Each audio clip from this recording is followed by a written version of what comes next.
ये भीड़ की एक किस्म कुम्हारी है। कुम्हारी शायद इसे इसलिए कहते हैं कि ये किसी माहिर कुम्हार की तरह गीली मिट्टी का इस्तेमाल करके शानदार कारीगरी का मुजाहरा करके अपना घोंसला तैयार करती है। अंग्रेजी में इसे मड डाबर या पॉटर वास्प कहते हैं।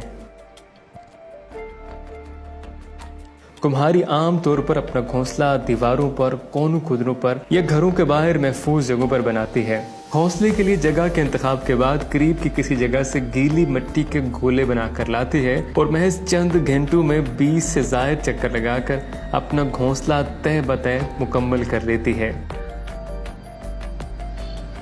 अब घोंसला तकरीबन तामीर हो चुका है, बस दरवाजे को खूबसूरत बनाना बाकी है। घोंसला मुकम्मल करने के बाद कुम्हारी उसमें एक अंडा देती है, लेकिन अभी इसका काम खत्म नहीं हुआ।